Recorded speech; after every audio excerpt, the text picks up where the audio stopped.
Bonjour à toutes et à tous, bienvenue dans votre journal de ce mercredi 18 octobre. On fait le point sur l'actualité vendéenne à la mi-journée. Le compte à rebours est lancé pour la 10e édition du Vendée Globe. Dans exactement 390 jours, soit le 10 novembre 2024, 40 skippers seront sur la ligne de départ de cet événement majeur. Cette course est engagée dans la préservation des mers et des océans et cette édition se veut plus que jamais engagée pour l'environnement. C'est une édition qu'on veut très engagée. Une feuille de route sera annoncée le 6 février prochain à la Maison de l'UNESCO. Le Vendée Globe, c'est une caisse de résonance forte pour la préservation des océans. On l'a dit, 30 causes sont soutenues par les skippers, par les marins, et on veut leur permettre d'être un vecteur de communication, et nous-mêmes, en tant qu'organisation, on se veut être engagés. Direction la communauté d'agglomération du pays de Saint-Gilles-Croix-de-Vie. La semaine dernière, le bilan à mi-parcours du plan Habitat a été présenté et il est positif. L'objectif de ce plan Habitat est d'aider les ménages à rénover leur logement pour qu'ils soient plus durables, de favoriser le maintien des personnes âgées à domicile et de permettre aux jeunes d'acheter un bien et de rester sur le territoire. On aide les ménages à pouvoir réaliser des travaux de rénovation énergétique en les échelonnant.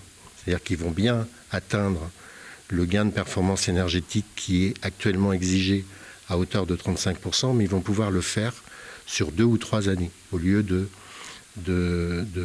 se lancer directement dans une rénovation globale. Donc on s'aperçoit que toutes les demandes, que ce soit au niveau des coups de pouce, moi qui m'a beaucoup marqué, de 75 par an, on passe à plus de 200. Donc c'est un réel besoin. Donc on s'appuie là-dessus, pour nos jeunes aussi, pour que les jeunes puissent rester sur la communauté d'agglo du pays de Saint-Gilles.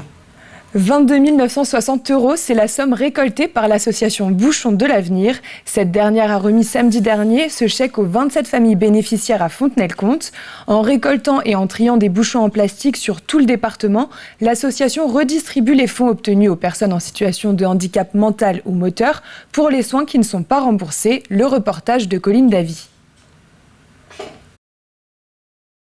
Des sourires sur tous les visages et pour cause. 27 familles ou associations ont ce jour reçu un chèque pour une multitude d'usages nécessaires. Comme tout le monde le sait, le matériel pour faire du handisport coûte quand même un certain prix. Un seul fauteuil comme celui qu'on a acheté là, c'est 1 300 € pièce, en sachant que c'est ce qu'on appelle vraiment du low cost en bas de gamme. Pour me faire une montée et descente de montée dans la maison, parce qu'il y a 2 marches. Un tricycle électrique pour notre fils Tino, pour qu'il puisse se déplacer en toute autonomie et donc qu'il puisse nous suivre dans nos déplacements aussi. Oui, il me plaît beaucoup. Il y a beaucoup de choses qui ne sont pas remboursées, donc heureusement qu'il y a des associations qui nous aident, sinon il y a des soins qu'on ne pourrait pas faire. Cet argent provient de la récolte des Bouchons de l'avenir. L'association œuvre sur le département en récupérant un maximum de plastique pour l'envoyer ensuite en recyclerie. On peut ramasser tout ce qui est bouchons et couvercles dans une maison.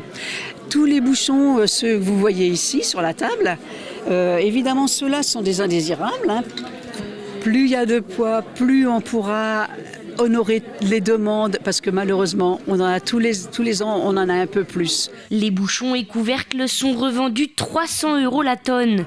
Cette année, ces plastiques ont permis d'obtenir plus de 22 000 €. Avec le budget ainsi constitué, donc, ça nous permet de faire des dons à des personnes en situation de handicap. Ça peut être pour aider à acheter du matériel scolaire, ça peut arriver aussi, et des loisirs, donc des voyages, des séjours et ainsi de suite. Et pour les fauteuils, ça peut être effectivement pour des accessoires qui ne sont pas pris en charge par la sécurité sociale. On donne un coup de pouce, c'est tout, quoi, voilà. Un coup de pouce bienvenu pour ces Vendéens en situation de handicap moteur ou mental, comme pour leurs proches. Moi aussi, autrefois, j'ai aidé beaucoup de gens, puis maintenant, maintenant c'est à moi qu'on m'aide. Merci beaucoup à vous tous et bénévoles, parce que vous êtes vraiment formidables. Un bouchon supplémentaire récolté, c'est un geste simple qui permettra sans doute d'aider de nouveau toutes ces personnes. Culture à présent, sur Jard, vous pouvez découvrir jusqu'au 30 avril prochain l'exposition Clémenceau et les photographes de l'intime. Dans sa maison et ses jardins classés au centre des monuments nationaux, des dizaines de photographies retracent la vie de ce personnage historique natif de Vendée.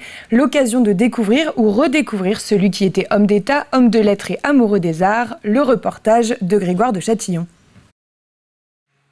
montrer un autre visage de Clémenceau et dès l'enfance, comme ici photographié par son père. Nous sommes en 1847, Georges a 6 ans. Juste à côté, il est en compagnie de sa sœur Emma. Cela se voit déjà à sa bouille, le tigre est un éternel insatisfait.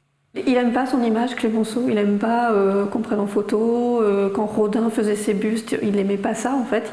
Oui, on a voulu montrer en fait un autre visage de Clémenceau, on oublie que Clémenceau il a été jeune, donc on le montre enfant, donc c'est assez émouvant, et puis quand il est plus jeune, il est pris par Nadar par exemple, et puis après on connaît plutôt le personnage, avec sa moustache, dans les tranchées, et on a voulu montrer ce côté plus intime et plus humain en fait. Ici, un sourire.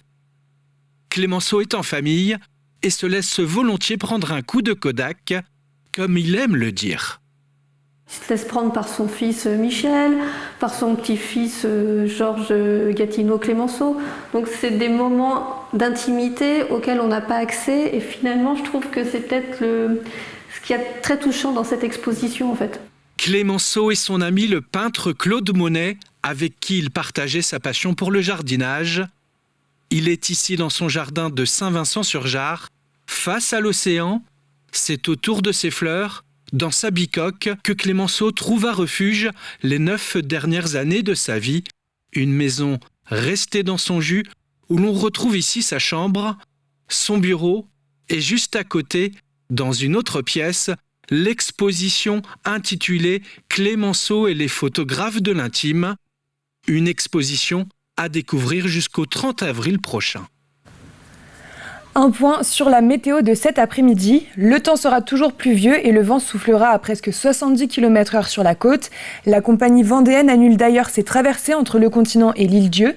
Côté Mercure, il fera 17 degrés à Pouzauges, 18 sur les îles et 19 à Fontenay-le-Comte. C'est la fin de cette édition. Merci de l'avoir suivi. Je vous retrouve ce soir à 18h pour le journal. D'ici là, très bonne journée sur TV Vendée.